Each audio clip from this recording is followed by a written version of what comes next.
Bismillahirrahmanirrahim. Assalamualaikum warahmatullahi wabarakatuh. Alhamdulillahi rabbil alamin, wa bihi nasta'in ala umuri dunya waddin, wassalatu wassalam ala ashrafil anbiya wal mursalin, nabiyina Muhammadin wa ala alihi wa ashabihi ajma'in. Ashhadu an la ilaha illallah wahdahu la syarikalah, wa asyhadu anna Muhammadan abduhu wa rasuluhu la nabiyya ba'dah, amma ba'd.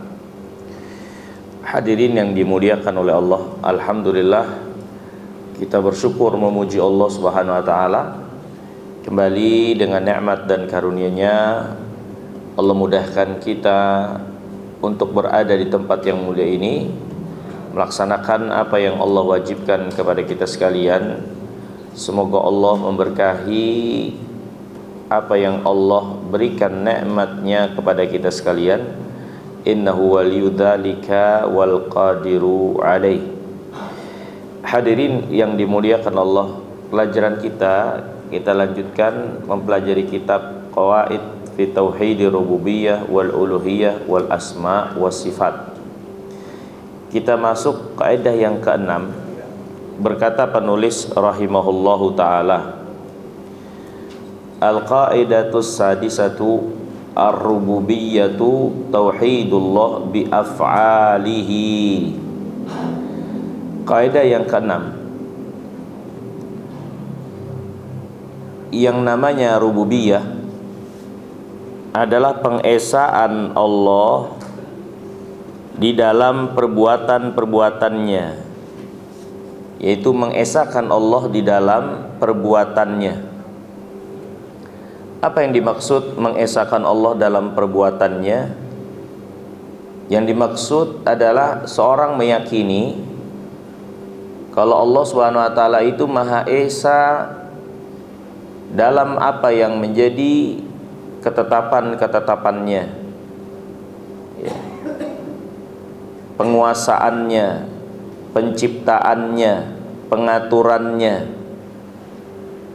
Tidak ada yang menjadi sekutu bagi Allah dalam menentukan segala sesuatu, dalam menguasai segala sesuatu, dalam memiliki segala sesuatu. Allah Maha Esa di dalam perbuatan-perbuatannya, menciptakan, memiliki, menetapkan, menentukan. Ini yang dimaksud dengan rububiyah, yaitu pengesaan Allah Subhanahu wa taala dalam sifat-sifat ketuhanannya, ya. Penulis mengatakan, wa hadza huwa ta'rifu tauhid rububiyah. Ini adalah definisi daripada tauhid rububiyah. Wa dzalika li anna al-ulama mujma'un ala anna Allah azza wa jalla tasduru minhu af'alun fal ihya fi'luh wal imatah fi'luh wat taqdir fi'luh wal rizq fi'luh wal idlal fi'luh wal hidayah fi'luh wal i'zaz wal idlal fi'luh wal i'ta wal man' fi'luh. Yang demikian dikarenakan para ulama ijma' bahwasannya Allah Subhanahu wa taala itu melakukan perbuatan-perbuatan. Sebagai contoh, Allah menghidupkan, mematikan, menentukan, memberi rezeki, menyesatkan, memberi hidayah, memuliakan, menghinakan, memberi, menahan. Maka itu diantara perbuatan-perbuatan Allah yang Allah tetapkan dalam Al-Quran bagi dirinya. Maka kita harus imani Allah Subhanahu wa taala, ya, memiliki sifat berbuat seperti yang Allah jelaskan itu, dan Allah Maha Esa dalam perbuatan-perbuatannya. Wa kullu hadza yu'tabar min fi'lillah fal wajib 'alaika ka'abdin khalaqakallah fi hadhihi dunya an tuwahhidallah bil af'alis sadirah minhu. Semua ini terhitung bagian daripada perbuatan Allah Subhanahu wa taala. Maka wajib atas seorang hamba yang diciptakan oleh Allah di dunia ini untuk mengesahkan Allah dalam perbuatan-perbuatan yang datang darinya, yang menjadi perbuatan Allah sebagaimana yang Allah jelaskan kepada kita sekalian, ya. Fatauhiduka lahu bi af'ali wa i'tiqadu adami musyarakati ahadin lahu fiha huwa tauhidur rububiyah. Pengesaan Allah dalam perbuatannya, meyakini tidak adanya sekutu bagi Allah Subhanahu wa taala dalam perbuatannya, maka itulah yang dimaksud dengan tauhid rububiyah. Pengesaan Allah dalam rububiyahnya, Allah sebagai Rabbul Alamin, seperti yang Allah firmankan dalam Al-Quran, Alhamdulillahi Rabbil Alamin, segala puji hanya milik Allah. Allah itu Rabb alam semesta. Yang dimaksud dengan Rabb adalah mencipta, menguasai, memiliki, mengatur, menentukan. Dan Allah Rabbul Alamin berarti Allah Maha Esa dalam itu semua untuk alam semesta. Allah penciptanya, penguasanya, pengaturnya, yang menentukan segala sesuatunya yang ada di alam semesta ini tak terkecuali, maka itu semua di bawah penetapan, pengaturan, penguasaan dari Allah Subhanahu wa taala. Ini hadirin yang dirahmati dan dimuliakan Allah. Kemudian penulis mengatakan, fanaqul, maka kita meyakini, mengatakan, la mu'tiya illallah, enggak ada yang memberi kecuali Allah. La mani'a illallah, enggak ada yang menghalangi kecuali Allah. Ini yang kita baca juga zikir yang diajarkan oleh Nabi yang mulia alaihi wasallam ba'da salat. Allahumma la mu'tiya lima mana'ta. Ya. Ya Allah, enggak ada yang memberi apa-apa yang kau halangi. Ya, dan tidak ada yang menghalangi apa-apa yang kau beri. Ya, ini yang kita baca dalam zikir yang diajarkan oleh Nabi SAW ba'da salah, di mana zikir ini mengajarkan kita satu akidah, keimanan, untuk kita yakini Allah lah Subhanahu wa taala Maha Pemberi, dan kalau Allah memberi kepada hambanya, nggak ada yang bisa menghalangi. Dan Allah Subhanahu wa taala juga yang menghalangi. Ketika Allah menghalangi sesuatu dari hambanya, nggak ada yang bisa memberi kepada hamba tersebut. Ya. La malika illallah, nggak ada pemilik, nggak ada raja sesungguhnya kecuali Allah. Ya. La khaliqa illallah, nggak ada pencipta kecuali Allah. La mutasarrif illallah, nggak ada yang mengatur kecuali Allah. Ila ghairi dzalika min sairi af'alihi tabaraka wa ta'ala. Ya. Dari dan yang lainnya, ya, untuk kita imani dari perbuatan-perbuatan Allah, bahwasanya Allah Subhanahu wa taala Maha Esa dalam perbuatannya, ya. Ini hadirin dirahmati dan dimuliakan Allah Subhanahu wa taala, ya. Di antara kaidah yang perlu kita imani yang namanya rububiyah adalah pengesaan Allah dalam perbuatan-perbuatannya, dan dalil yang menunjukkan akan hal ini banyak sekali dalam Al-Qur'an. Dan kemudian penulis rahimahullah, ya, merincikan tentang hal ini, ya, di kaidah yang berikutnya, yaitu kaidah yang ketujuh, la rabba illallah, nggak ada Rabb kecuali Allah. Ya, kalau kita terjemahkan ke bahasa Indonesia, ya, ini lebih dekat untuk dimaknai tidak ada Tuhan kecuali Allah. Tidak ada Tuhan kecuali Allah Subhanahu wa taala. Ya, la rabba illallah. Enggak ada Tuhan kecuali Allah Subhanahu wa taala. Nah, hadirin yang dimuliakan Allah, perlu kita garis bawahi di sini. Kalimat tauhid yang kita ikrarkan adalah la ilaha illallah. Tidak ada ilah kecuali Allah. Bukan la rabba illallah, bukan tidak ada Tuhan kecuali Allah. Ini beda antara la ilaha illallah dengan la rabba illallah. Beda antara tidak ada sesembahan yang berhak disembah dengan benar kecuali Allah dengan la rabba illallah, tidak ada Tuhan selain Allah Subhanahu wa taala. Ini beda. Makanya kalau la ilaha illallah diterjemahkan tidak ada Tuhan selain Allah, ini adalah terjemahan yang sangat kurang. Karena makna dari ilah adalah ma'bud, sesembahan. Ikrar yang kita ikrarkan la ilaha illallah berarti kita berikrar Tidak ada yang berhak disembah dengan benar kecuali Allah. Dan saya hanya akan menyembah Allah saja yang benar. Itu konsekuensinya. Kalimat la ilaha illallah ini. Adapun la rabba illallah, tidak ada Tuhan selain Allah Subhanahu wa taala, ya. Ini bukan makna la ilaha illallah. Ya. Memang benar tidak ada Tuhan selain Allah, ya. Akan tetapi memaknai la ilaha illallah dengan tidak ada Tuhan selain Allah, ini makna yang sangat kurang, ya. Nah, penulis ingin menjelaskan di antara kaidah tauhid adalah la rabba illallah, enggak ada Tuhan kecuali Allah Subhanahu wa taala, ya. Dan memang seperti itu keadaannya. Sejatinya kaidah ini menyambung kaidah yang sebelumnya atau merincikannya. Allah Subhanahu wa taala berfirman, "Ittaqu rabbakumul ladzi khalaqakum min nafsin wahidah." Bertakwalah kalian kepada Rabb kalian yang telah menciptakan kalian dari satu jiwa. Ya, bertakwalah kalian kepada Rabb kalian. Ini enggak ada yang menjadi Rabb kalian sesungguhnya, yang mengatur, menguasai, yang menetapkan apa yang ada pada kalian, baik dan buruknya, kecuali Allah Subhanahu wa taala. Maka bertakwalah kepada Allah. Takutlah kalian kepada Allah. Ya, enggak ada kepentingan untuk takut kepada selain Allah. Walhal selain Allah semuanya diatur, dikuasai, ditetapkan, ditentukan.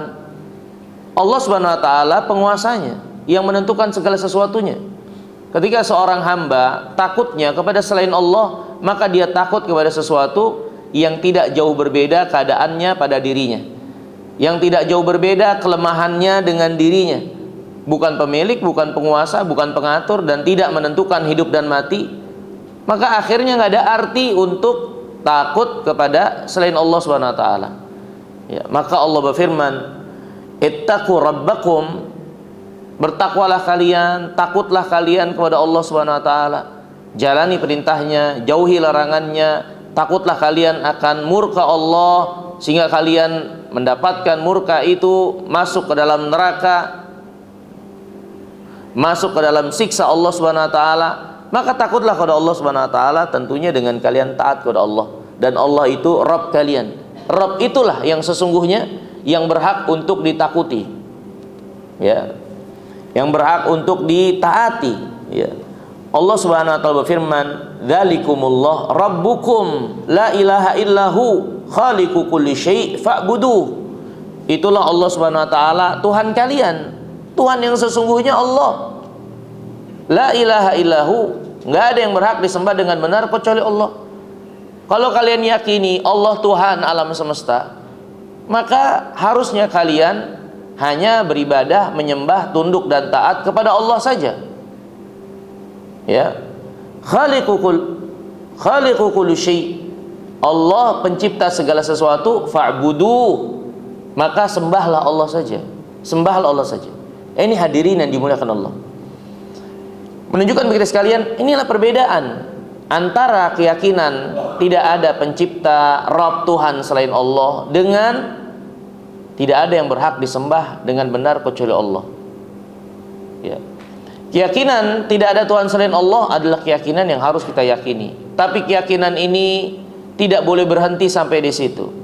Keyakinan kita Allah Tuhan alam semesta menuntut kita untuk meyakini dan mengamalkan bahwasannya ibadah itu hanya Allah yang berhak kita persembahkan ibadah kepadanya.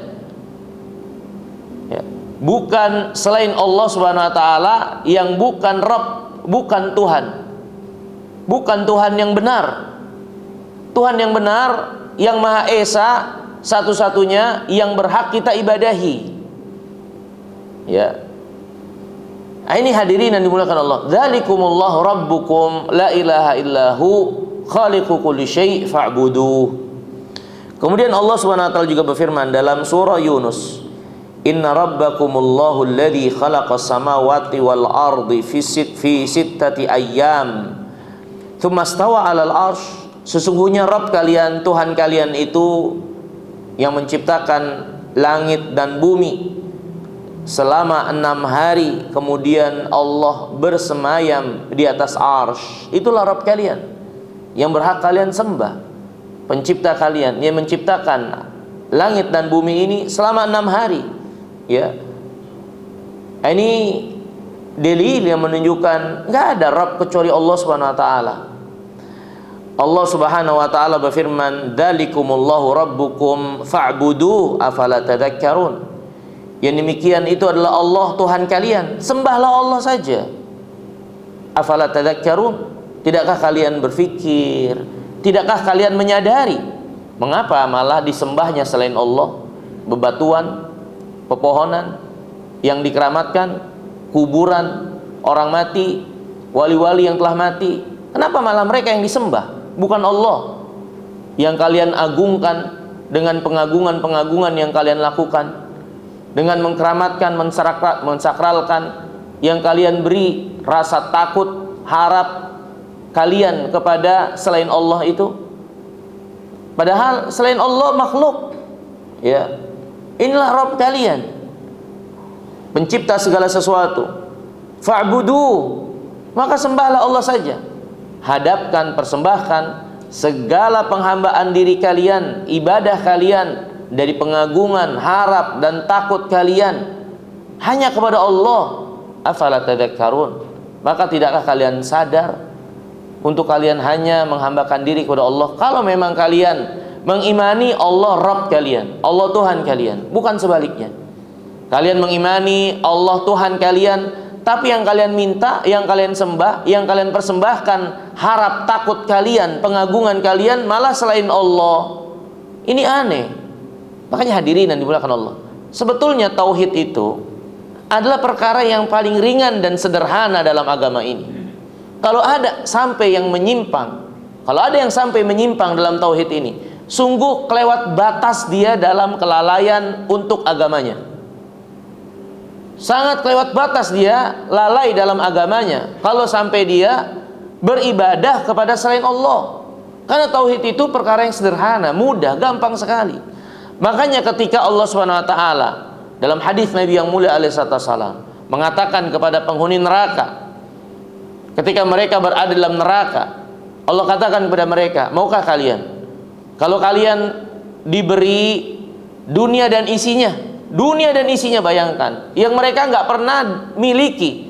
Betapapun mereka berusaha ketika mereka mengisi dunia ini untuk mencapai dunia, mereka nggak akan pernah bisa memiliki dunia dan isinya. Paling-paling yang mereka dapatkan, ya, hanya sedikit dari bagian dunia. Kemudian ditawarkan ketika mereka menjadi penghuni neraka dari orang-orang kafirin, kalau kalian memiliki dunia dan isinya, maukah kalian ditukar dengan siksaan yang kalian dapatkan ini? Ya, ini kalian bayar untuk kalian selamat dari siksa ini. Mau nggak? Kalau kalian punya dunia dan isinya. Maka orang ini mengatakan, mau.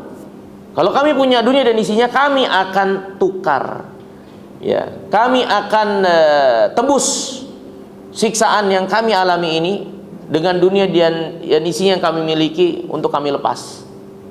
Maka kata Allah, dulu aku perintahkan dengan sesuatu yang lebih mudah, ya, kepada kalian, tapi kalian tidak melaksanakannya. Yaitu apa?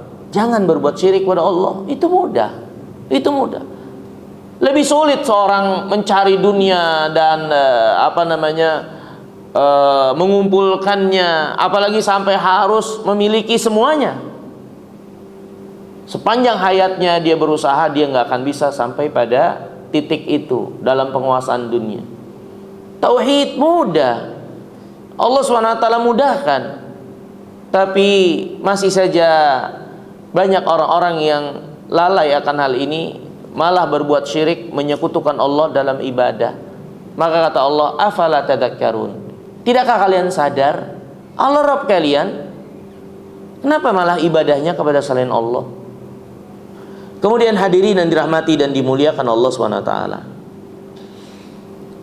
Allah SWT menjelaskan tentang Nabi Allah Nuh alaihissalatu wassalam, yang mengatakan kepada kaumnya, mengingatkan kepada mereka, hanya Allah yang berhak untuk diibadahi, dan apa yang beliau lakukan dan ingatkan itu benar-benar nasihat. Ini menginginkan kebaikan untuk umat, ya.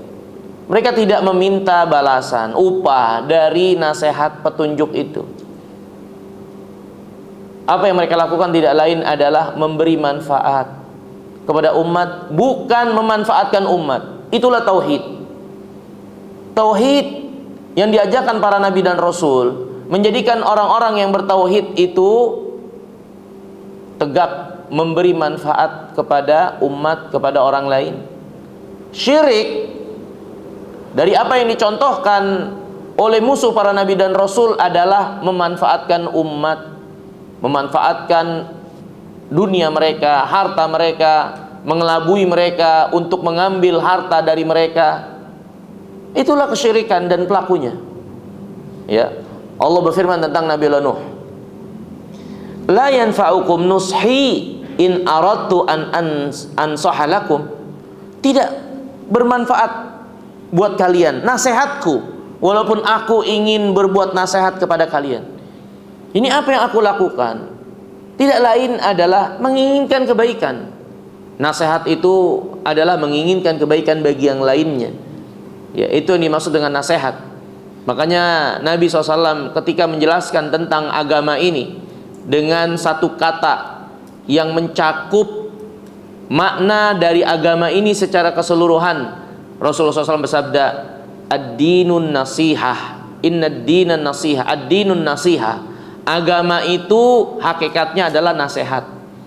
Artinya yang namanya agama Islam ini keseluruhan dari awal sampai akhirnya adalah kebaikan yang ingin dicurahkan kepada kaum muslimin. Ya. Manfaat yang ingin dicurahkan kepada kaum muslimin. Ini hakikat daripada din. Ya, hakikat daripada agama ini dari awal sampai akhirnya. Nabi Nuh mengatakan, la yanfa'ukum nushi in aratu an ansahalakum.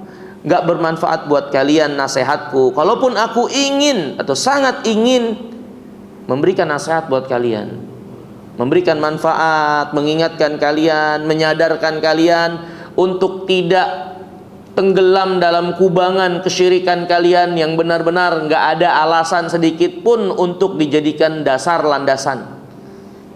In kana Allah yuridu an yughwiyakum. Ya, kalaupun aku ingin memberikan nasihat itu buat kalian, nggak akan manfaat kalau Allah hendak atau menginginkan untuk menyesatkan kalian. Ini akhirnya semua berpulang kepada Allah. Nabi Nuh melaksanakan apa yang Allah perintahkan kepada beliau. Manusia terima atau tidaknya, maka kembali kepada Allah. Hasilnya kembali kepada Allah. Allah yang menentukan segala sesuatu. Nggak manfaat nasihatku, betapapun udah terang, jelas, gamblang, dipahami. Tapi kalau Allah ingin menyesatkan kalian sehingga kalian nggak paham, samar dan terus menerus dalam kesyirikan, ya udah, nggak akan manfaat nasihatku. Kalau Allah hendak menyesatkan kalian, huwa rabbukum wa ilaihi turja'un.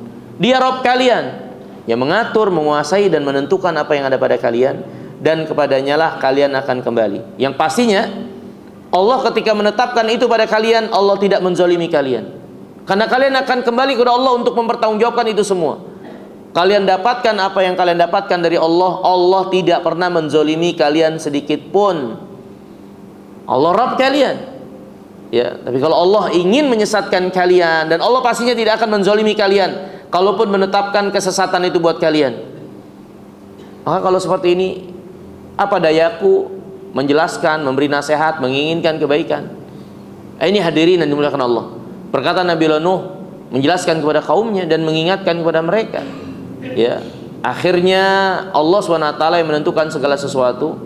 Ya, Nabi Nuh sudah berusaha melakukan apa yang dia diperintahkan oleh Allah Subhanahu Wa Taala.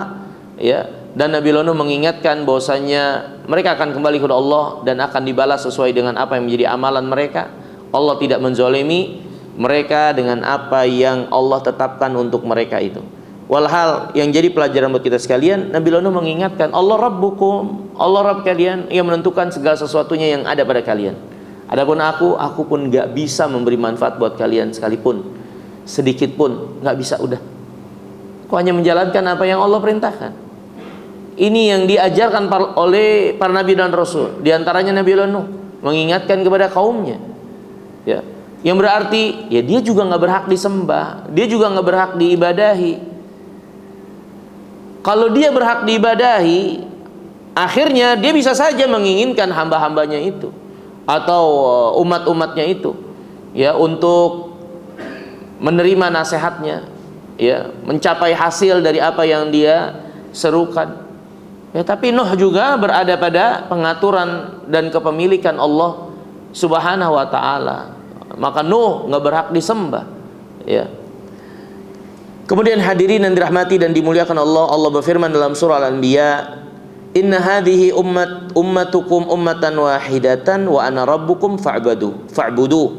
Sesungguhnya umat kalian ini umat yang satu dan aku Rabb kalian, fa'buduni, maka sembahlah aku saja. Maka hadirin dan dimuliakan Allah, keyakinan Allah Tuhan yang Maha Esa nggak akan bermanfaat, nggak akan berguna sampai seorang meyakini dan mengamalkan yang diibadahi hanyalah Allah saja. Adapun berhenti hanya sampai keyakinan Tuhan pencipta alam semesta Allah, saya yakin itu, berhenti sampai di situ, kemudian nggak beribadah dengan mengesahkan Allah dalam ibadah, nggak manfaat. Makanya hadirin, seruan pokok dasar syiar agama kita masuk Islam mengucapkan la ilaha illallah, asyhadu an la ilaha illallah, bukan asyhadu Allah rabba illallah. Kita tidak bersaksi aku bersaksi tidak ada Rabb kecuali Allah. Kita tidak bersaksi itu. Tapi kita bersaksi, berikrar tidak ada yang berhak disembah dengan benar kecuali Allah. Karena nggak ada arti seorang meyakini nggak ada Rabb kecuali Allah, nggak ada Tuhan kecuali Allah, tapi praktek pengamalan dirinya malah beribadah kepada selain Allah. Nggak ada arti keyakinan itu. Nggak ada arti keyakinan nggak ada Rabb kecuali Allah ketika yang diibadahi adalah selain Allah, atau dia beribadah kepada selain Allah bersamaan dengan ibadah kepada Allah juga. Karena Allah SWT berfirman, ya, wa ana rabbukum fa'buduni, aku Rabb kalian satu-satunya yang Maha Esa, fa'buduni, maka sembahlah aku saja. Sembahlah aku saja. Ya. Ini hadirin yang dirahmati dan dimuliakan Allah Subhanahu wa taala. Allah Subhanahu wa taala berfirman, "Dzalikumullahu rabbukum lahul mulk walladzina tad'una min dunihi ma yamlikuna min qitmir." Yang demikian itu adalah Allah, miliknya lah seluruh kekuasaan dan apa yang kalian ibadahi selain Allah, mereka itu nggak punya apa-apa. Allah pemilik segala sesuatu ini. Yang disembah selain Allah nggak punya apa-apa, walaupun kulit ari korma. Di korma itu yang kering, bagian luarnya ada yang bening-bening itu, yang kaku, yang kasar itu. Nah, ini kulit ari. Itu yang kalian sembah selain Allah. Kulit ari kormanya aja nggak punya. Padahal kulit ari itu kadang-kadang dibuang dan nggak diabaikan, nggak berharga. Yang nggak berharga seperti itu aja mereka nggak punya, bukan milik mereka. Mereka tidak menguasainya. Terus kalian malah berdoa, beribadah kepada selain Allah. Ini kan aneh sekali, ya. Ini hadirin yang dirahmati dan dimuliakan Allah. Allah berfirman, Allahu rabbuk, Allahu rabbakum, wa rabba abaikumul awwalin. Allah Rabb kalian dan Rabbnya leluhur-leluhur kalian. Jadi kalau kalian mengagungkan leluhur kalian, nenek moyang kalian, adat istiadat kalian yang dibuat leluhur kalian, peninggalan warisan leluhur kalian, harusnya aturan Allah yang harus lebih kalian sakralkan dan agungkan. Jangan kalian benturkan warisan leluhur kalian dengan ketetapan Allah. Terus kalian dahulukan warisan leluhur kalian, nenek moyang kalian. Padahal nenek moyang kalian Rabbnya Allah juga.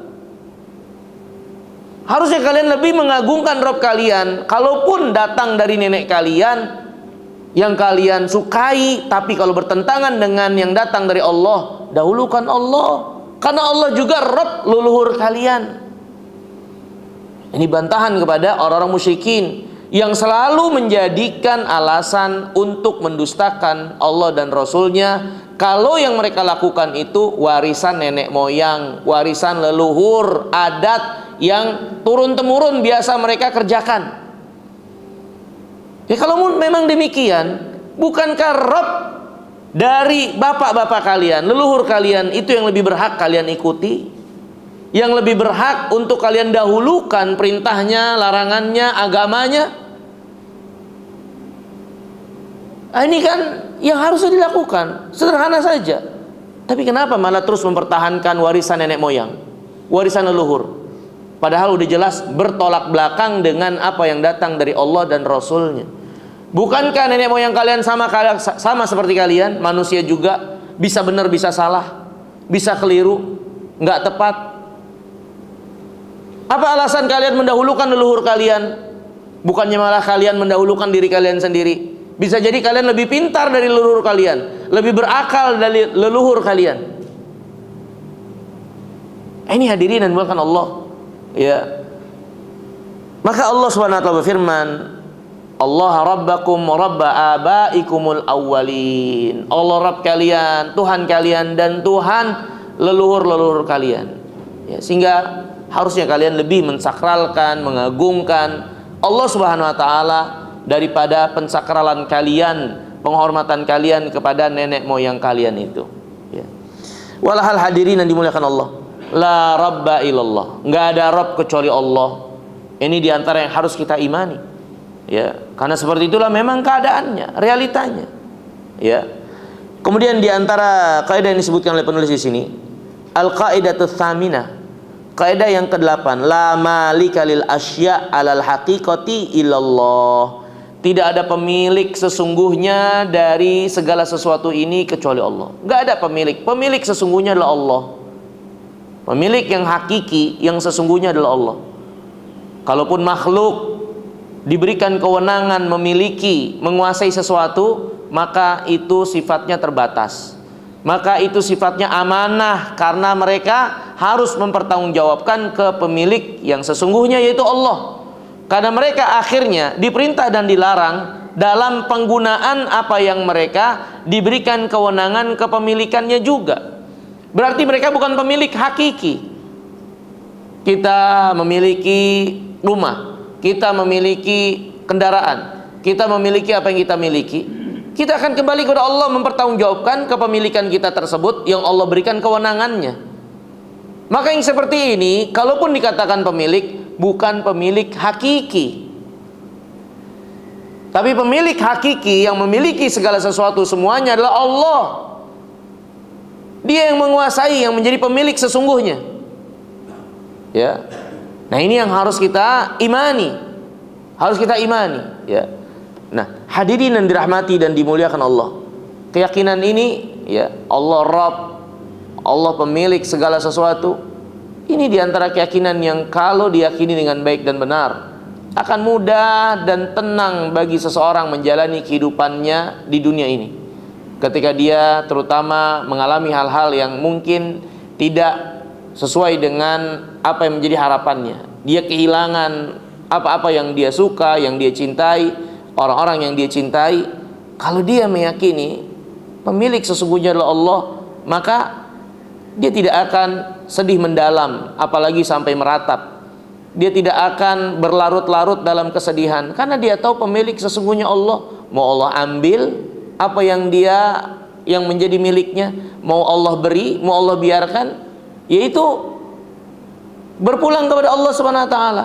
Makanya kita diajarkan oleh agama kita ketika dapat musibah, sesuatu dari kehilangan yang membuat kita sedih, untuk kita mengucapkan satu kalimat yang sejatinya kalimat ini mengingatkan diri kita. Dengan kita ingat ini akan menjadi lapang kehilangan tersebut, yaitu kita diajarkan mengucapkan inna lillah wa inna ilaihi raji'un. Kita ini semua milik Allah dan kita akan kembali kepada Allah.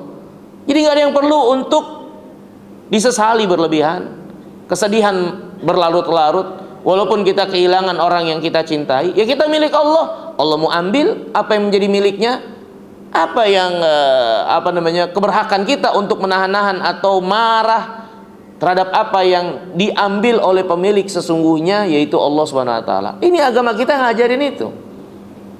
Sejatinya keyakinan ini, ucapan itu, kalau bukan hanya sekedar diucapkan, tapi diucapkan berdasarkan keyakinan dengan pemahaman yang benar, maka itu akan mengobati dan menjadi pelipur lara dari setiap kesedihan ketika seorang mengalami kehilangan.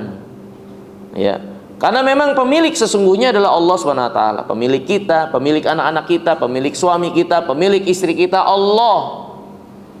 Ya, maka nggak ada yang, dan nggak boleh kita untuk bersikap berlebihan dalam kepemilikan. Harus disikapi sesuai dengan apa yang dimaui oleh pemilik sesungguhnya, yang kita akan mempertanggungjawabkan kepemilikan yang diberikan kewenangan kepada kita. Kita akan mempertanggungjawabkan itu kepada Allah. Maka harus kita sikapi sesuai dengan apa yang diinginkan oleh pemilik sesungguhnya, yaitu Allah. Ketika kita punya istri, maka perlakukan istri itu menurut apa yang Allah SWT benarkan untuk diperlakukan. Karena istri kita milik Allah. Gimana kalau Allah SWT mempertanyakan itu kepada kita? Suami kita juga itu milik Allah. Kita nggak berhak untuk memiliki atau memiliki perasaan kepemilikan berlebihan kepadanya. Pada akhirnya kita harus memperlakukannya sesuai dengan yang Allah SWT perintahkan, karena mereka milik Allah sesungguhnya. Anak-anak kita demikian juga, kendaraan kita demikian juga, harta kita semuanya demikian juga. Gak ada yang berhak untuk kita hancurkan begitu saja, dapatkan begitu saja, gunakan begitu saja, tanpa mengindahkan apa yang menjadi aturan pemilik sesungguhnya, yaitu Allah SWT. Nggak boleh. Sebagai contoh analogi kecil hadirin, walillahil matsalul a'la. Kita meminjam sesuatu ke teman kita. Kita diberi kewenangan untuk memilikinya sesaat. Kita pinjam kendaraan atau yang lainnya. Terus kendaraan itu kita gunakan, ya, seenak hati kita, ya, sampai membawa kepada kerusakan kepada kendaraan itu. Apakah itu dibenarkan? Padahal kita bukan pemilik sesungguhnya. Tentu nggak dibenarkan. Pemiliknya akan marah ketika dia mengamanahkan dan mempercayakan untuk kita kendarai kendaraan tersebut, kita malah sembarangan dalam menggunakannya. Pemiliknya akan marah dan dia nggak akan percaya lagi. Ini antar makhluk hadirin yang dimuliakan Allah. Bagaimana dengan Khalik yang kita telah banyak menyia-nyiakan apa yang Allah SWT berikan kewenangannya kepada kita, anak istri kita, kendaraan kita, harta kita semua. Ya, bagaimana kita menghadap Allah SWT nantinya untuk mempertanggungjawabkan itu semua dengan apa yang telah kita lakukan selama ini, dengan sembarangan tidak memperhatikan apa yang menjadi aturan pemilik sesungguhnya, yaitu Allah. Apalah arti kita meyakini kita milik Allah kalau kita akhirnya semena-mena dan sembarangan, tidak melihat aturan Allah dalam melakukan segala sesuatunya. Apa arti kita meyakini semua kita milik Allah kalau kita bersikap demikian? Maka hadirin, tauhid itu sumber kebaikan. Banyak keburukan, kejelekan yang dilakukan, serampangan, kezaliman, ya karena dia tidak bertauhid dengan baik dan benar, lupa kepada Rabbul Alamin, kepada Allah Subhanahu Wa Taala. Andai dia ingat kepada Allah, tentu ini akan membuat dia lebih berhati-hati dalam mensikapi, memiliki, mencari segala sesuatunya, karena dia tahu pemilik sesungguhnya Allah Rabbul Alamin, yang dia akan kembali dan mempertanggungjawabkan semuanya. Ini hadirin yang dimuliakan oleh Allah. Allah Subhanahu wa taala berfirman, Allahu dzalikumullah rabbukum lahul mulk, ya. Yang demikian adalah Allah Rabb kalian, lahul mulk, miliknya lah segala sesuatu, kekuasaan, ya. Walhal banyak ayat saya kira, ya, tentang hal ini yang menjelaskan bahwasannya segala sesuatu ini adalah milik Allah Subhanahu wa taala, ya. Adapun makhluk, kalaupun dikatakan sebagai pemilik sesuatu, maka itu adalah kepemilikan yang terbatas. Kepemilikan yang terbatas, tidak mutlak. Kepemilikan yang diberi kewenangan oleh pemilik sesungguhnya, kalau itu dilakukan dengan cara yang benar, ya, kepemilikan yang akhirnya dia akan mempertanggungjawabkan juga kepada pemilik sesungguhnya. Jadi walaupun makhluk itu dikatakan sebagai pemilik sesuatu, maka makhluk itu dalam memilikinya dengan terbatas, karena ada pertanggungjawaban yang harus dipertanggungjawabkan, ada aturan yang dia harus perhatikan terkait kepemilikannya tersebut, ya. Dan ini yang harus kita yakini, sesungguhnya la malika illallah, tidak ada pemilik, penguasa sesungguhnya kecuali Allah Subhanahu wa taala, ya. Kemudian hadirin yang dimuliakan Allah, penulis mengatakan di sini, ya, min ajli dzalik, ya, karena itu semua, ai min ajli annahu la malika illallah, ya, ini karena enggak ada pemilik sesungguhnya kecuali Allah. Min ajli dzalika istadallallah azza wajalla ala butlan ma yu'bad min dunih bi annahu la yamlik.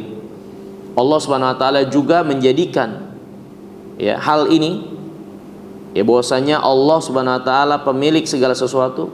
Allah jadikan itu dalil untuk menjelaskan batilnya segala sesuatu yang disembah selain Allah.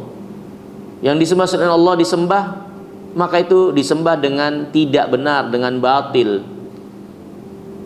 Ya, karena yang disembah selain Allah enggak punya apa-apa, bukan pemilik apapun juga. Sedangkan yang diibadahi harusnya kan diharapkan. Diharapkan kebaikannya, diharapkan manfaatnya, diharapkan ditakuti kejelekannya, keburukannya. Kan harusnya seperti itu yang diibadahi. Ya.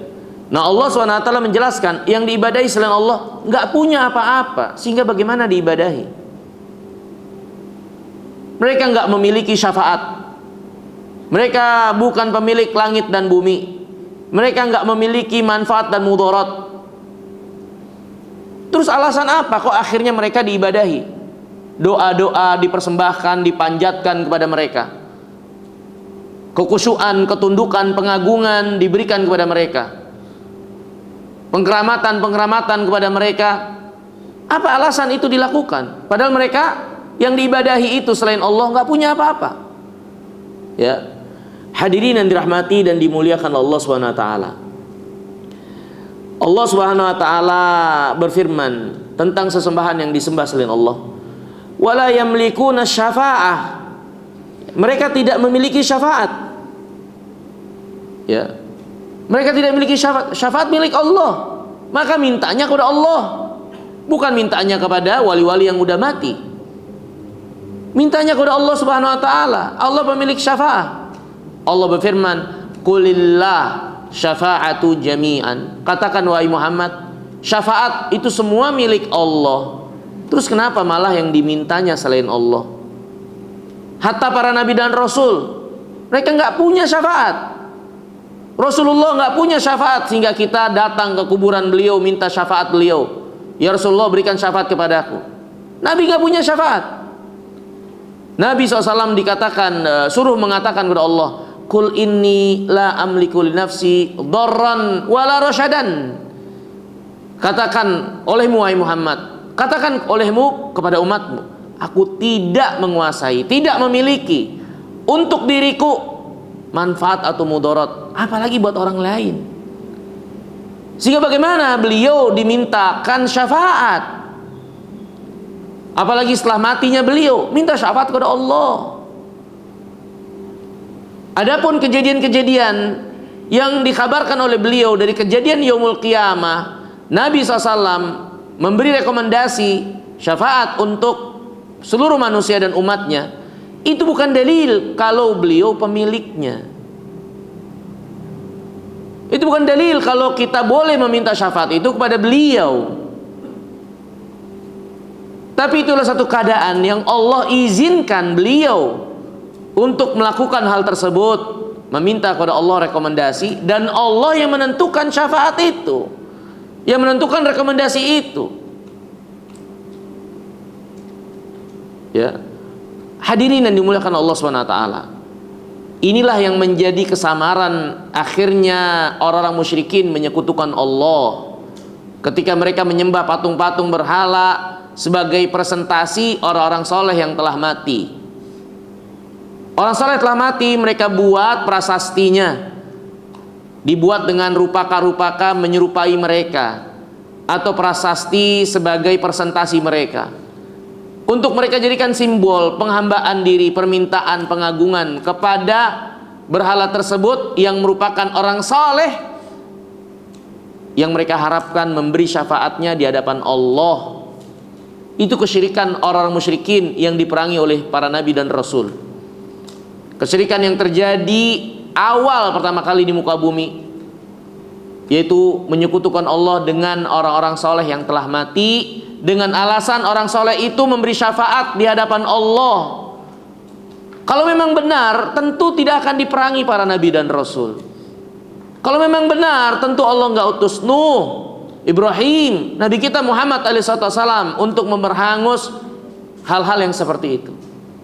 Maka berhala apapun presentasinya, mau itu rupaka-rupaka yang digambarkan dengan rupa-rupa orang saleh, dengan foto-foto mereka atau simbol-simbol mereka atau kubur-kubur mereka yang dibangun, itu sama saja adalah sesembahan yang disembah selain Allah, dan itu kesyirikan. Apalagi alasannya ternyata sama, minta syafaat. Syafaat milik Allah, kata Allah, qulillah syafa'atu jami'an. Katakan wahai Muhammad, syafaat itu semua milik Allah Subhanahu wa taala. Ya. Maka hadirin dan dimuliakan Allah, pemilik sesungguhnya segala sesuatu ya Allah, maka yang diminta adalah pemiliknya. Gimana kita minta sesuatu bukan pada pemiliknya? Ini kan kebodohan yang sangat. Kita minta sesuatu bukan pada pemiliknya. Sebagai permisalan hadirin untuk urusan dunia, kita minta sesuatu kepada orang yang dia bukan pemiliknya, gimana? Kira-kira orang itu punya kuasa nggak untuk memberikan? Nggak bisa. Yang ada dia mencuri untuk bisa memberikannya, karena itu bukan punya dia. Ya, karena faqidu syai' la yu'ti, yang nggak punya apa-apa, ya nggak bisa memberilah. Kan itu standarnya, dasarnya. Saya kira nggak ada orang yang paling bodoh sekalipun mengingkarinya. Tapi yang aneh, ada yang minta kepada selain Allah, di mana selain Allah itu nggak punya apa-apa. Dia minta pada selain Allah, padahal selain Allah itu nggak punya apa-apa. Ya, ini yang paling aneh. Ya, makanya Allah berfirman, "Walladzina tad'una min dunihi ma yamlikuna min qitmir." Yang kalian seru selain Allah, yang kalian berdoa selain Allah itu, mereka tidak punya apa-apa, walaupun hanya kulit ari korma, mereka nggak punya apa-apa. Ya, Allah berfirman dalam surah Furqan, wattakhadhu min dunihi alihatan. Mereka menjadikan atau menyembah, beribadah, mengagungkan, menghadapkan pengagungan, harap dan takut mereka kepada selain Allah. La yakhluquna syai'an wa hum yukhlaqun. Padahal yang mereka ibadahi itu enggak menciptakan sesuatu pun, dan yang diibadahi sendiri adalah diciptakan. Yang diibadahi itu bukan pencipta, bahkan dia sendiri diciptakan. Kok bisa? Sesama yang diciptakan malah menyembah atau saling menyembah. Ini gimana, aneh. Yang disembah ya pencipta, bukan sesama yang diciptakan. Aneh sekali. Ya. Kemudian kata Allah, wala yamlikuna li anfusihim darran wala naf'an. Yang disembah selain Allah itu tidak memiliki untuk diri mereka manfaat atau mudarat. Buat diri mereka saja mereka nggak punya manfaat dan mudarat, apalagi buat orang lain. Makanya hadirin yang dimuliakan Allah, ini kan analogi dasar ya. Seperti orang datang ke dukun-dukun minta kaya, ya dukunnya miskin. Dukunnya miskin. Gimana dia minta kekayaan pada dukun itu? Minta jabatan biar sukses. Ya, dia masuk parlemen, dapat jabatan yang tinggi. Ya. Lah, kalau memang bisa itu dukun, kenapa enggak dia gunakan untuk dia sendiri? Dia sendiri yang jadi presiden, dia sendiri yang masuk anggota parlemen. Tapi ada orang-orang yang lebih bodoh dari orang yang dikatanya orang pintar ini, justru malah minta kepada mereka. Ya akhirnya dukun-dukun itu dibilang orang pintar karena yang datangnya memang lebih bodoh dari si dukun. Ini hadirin yang dirahmati dan dimuliakan Allah. Yang disembah selain Allah nggak memiliki sesuatu pun buat diri mereka, apalagi buat orang lain. wala yamlikuna mautan wala hayatan wala nusyuran. Yang disembah selain Allah tidak memiliki kematian, kehidupan. Yang menentukan hidup dan mati Allah. Wala nusyuran. Dan yang disembah selain Allah itu juga segala sesuatu tidak kembali kepadanya, tidak mempertanggungjawabkan kepadanya, bukan tempat kembali. Terus ngapain diibadahi kalau gitu? Ini keanehan yang sangat nyata. Ya, akal yang benar-benar berada dalam titik nadir kerendahannya ketika seorang itu menyembah selain Allah Subhanahu wa taala. Makanya hadirin yang dimuliakan Allah, kita dapatkan mereka-mereka yang menyembah selain Allah benar-benar sangat aneh sekali dan sangat rusak sekali. Jelas sekali kebobrokannya dan kejelekannya. Ya, nggak bisa disembunyikan, nggak bisa disembunyikan. Ya, karena untuk yang sederhana seperti ini saja, kok mereka bisa luput seperti itu? Gimana untuk hal yang lainnya? Ini hadirin yang dirahmati dan dimuliakan Allah Subhanahu wa taala. Ya, Allah Subhanahu wa taala berfirman, ya, dalam ayat yang lain, qul ud'ul ladzina za'amtum min dunillah la yamlikuna mithqala dzarratin fis samawati wala fil ard wa ma lahum fihi ma min syirkin wa ma lahu minhum min dhahir.